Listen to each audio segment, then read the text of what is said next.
Meditation, Buddhism and Practice by Venerable Sujan. Preface. How many times do you ask questions, in particular who, what, why and how, to justify yourself, or to search for a solution, or to seek an appetite for justification? How many times do you compare yourself to, or have been bossy with things and people? How often do you feel unfairness, injustice, or that something is wrong out there? As long as these questions and opinions are resting, chatting and rumouring in your brain, without paying any rent to the self, one cannot find peace and happiness in daily life. Nevertheless, you are not alone in harbouring these unjust thoughts and constantly getting distracted by normal life. It needs clear observation, acknowledgement and understanding of the nature of the mind. A properly guided mind builds energy and the effort to realize a ruminating mind and bring it to the present moment for better cause in daily life is called meditation. This book is divided into two parts: meditation and introduction to Buddhism. The first part aims to provide basic concepts of meditation, in particular to the Buddhist point of view on mental cultivation, and a simple step-by-step instruction to find relaxation and to deepen inner peace through insight meditation. There are many kinds of meditation technique based on such as breath, sound, word, visual, light, abdomen, colour, movement, loving kindness, compassion and so on, which are claimed to be based on the discourse on foundation of mindfulness that the Buddha explained. All these techniques are beneficial dependent upon individual preferences according to their mental condition. A number of instruction books are available. In this book, however, the mindfulness meditation that taught by the most venerable Mahasi Sayadaw will be introduced as a foundation for the development of insight meditation. The second part introduces an overview of Buddhism and its fundamental teachings, mainly based on the Theravada Buddhist tradition. Most of the quotations and sayings are furthermore mainly referenced from the Theravada scripture Tipitaka. The three baskets of teachings, which are written in Pali, a language that is believed to be spoken at the time of the Buddha. It is also spoken as Pali scripture. The word scripture in this booklet means referring to the Tipitaka. Buddhist terminologies in Pali language are given when it is necessary in order to make clear understanding and the concept of those meanings. It should be mentioned here that originally it was published as an article in Puandang magazine published by the Buddha Vihara Kings Bromley, now Wat Maha Tat, UK. Positive feedback of the article provided the encouragement to compose this extended version of the book with extra information regarding knowledge and practice of insight meditation. To that extent, I would like to express my thanks to Venerable Samana, Dr. D.B. Shakya, Tony Collecott and John Arnold for valuable comments and linguistic help in bringing it to its present form.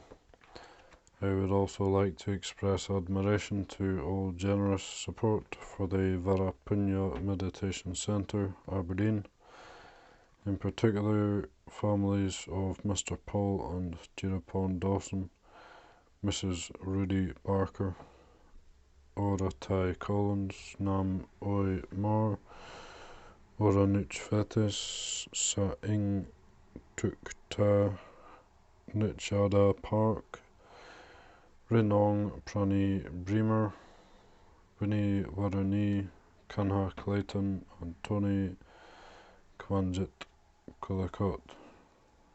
Venerable Sujan, 2013.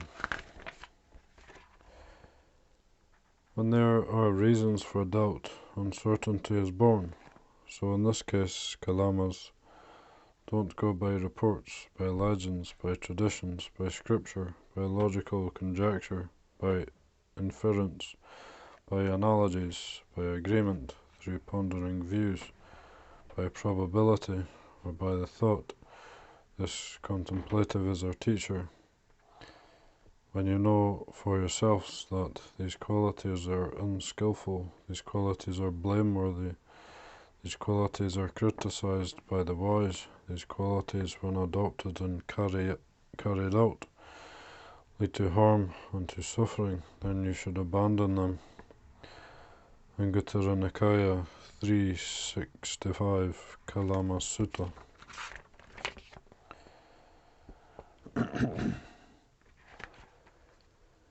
Tips for practice.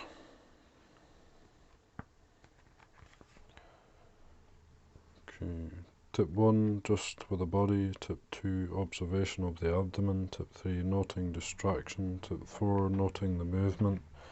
Tip 5, practice walking meditation. Tip 6, noting change. Tip 7, meditation on universal love. Introduction. Daily rituals of non-stop working day after day. Everyone is always wishing for a break in order to relax and find so-called happiness. To the contrary, almost every one of us in the present is competitive, hungry for success and material possessions. We have become victims of stress, frustration, unhappiness, depression, and so on. As a result, we are unable to break through to find relaxation and a happy moment. The main cause of these symptoms is related to the job or workplace, or dissatisfaction of things, or not having what is wished for, or general discontentment. One works very hard to get a decent job, wishing better life ahead, a more comfortable life that will make them happier. Having that desired job, one would be very happy, and will be looking forward to a better life. She or he will enjoy the work and salary. That is the moment that his or her mind will start to compare with others who are better well off than him or her. When she or he sees someone with top-class shoes, clothes, bags, cars, the conscious mind generates a desire to have them all. She or he would constantly calculate, measure, and dream about it day and night, providing oneself with every possible reason and just cause why they should acquire these most desirable items immediately. I must have them and I will be happy. They will die for it, so they think it will make them happy. Having a decent job with a decent salary, there may be a possibility to afford these things, but by the end of the month, however, they always find their pockets are empty. The cycle of frustration, stress, and depression again begins to spin in their head. Living unmindfully is the main reason behind all of those feelings. If we reverse the process, it would make it clear, and we would soon realize that we are living unmindfully, spending to fulfill cravings rather than meeting our basic needs.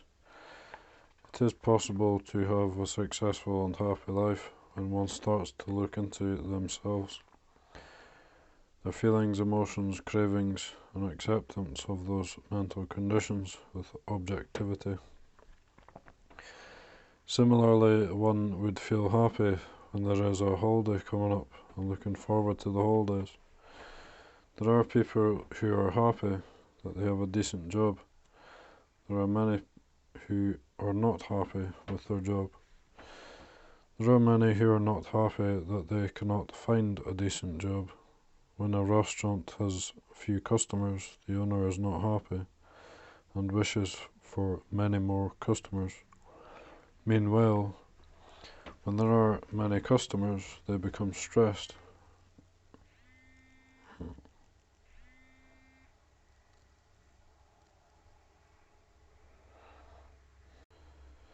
And out of control, and mourn that there are too many.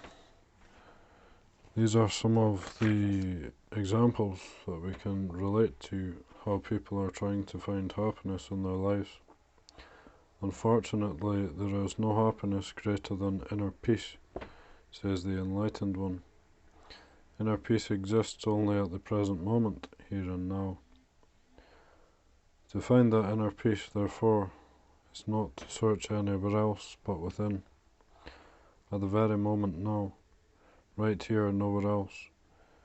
People in general spend lots of time and energy to find happiness, but at the end of the day, always find an empty bottle.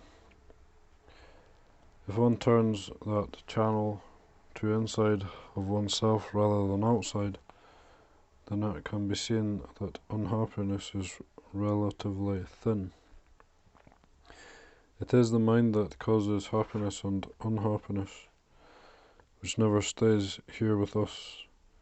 To learn to bring an unnaturally busy and scattered mind to remain at the present moment, here and now, wherever you are, at work, in the playground, eating, drinking, walking, or talking, etc., is called mindfulness meditation in Buddhism. It is a state of inner peace and happiness. To live in the here and now with your body and mind may seem simple, but it requires time, energy, determination, and self-discipline to get benefit from it. It can be done by simply observing things at the moment, what is happening whilst it is taking place. Therefore, in meditation, first of all, meditators are advised to observe the whole body sensation, followed by feelings, emotions, thoughts, and action, and reaction to those feelings, emotions, and thoughts. Although it is natural for one to have aims and objectives of any investment of your time and energy, including the practice of meditation, your progress in meditation techniques may lead to another cycle of desire. This desire should be resisted, as the benefits of meditation are a natural consequence of your diligent practice and mindfulness. Continuous diligent practice is the key to success in the practice of meditation. Further, there is no quick fix but gradual improvement. Indeed, the Blessed One is worthy and rightly self-awakened, consummate in knowledge and conduct, well gone, and expert in regard to the world, unexcelled as a trainer for those people fit to be tamed, the teacher of divine and human beings, awakened, blessed, Anguttara Nikaya 11:12.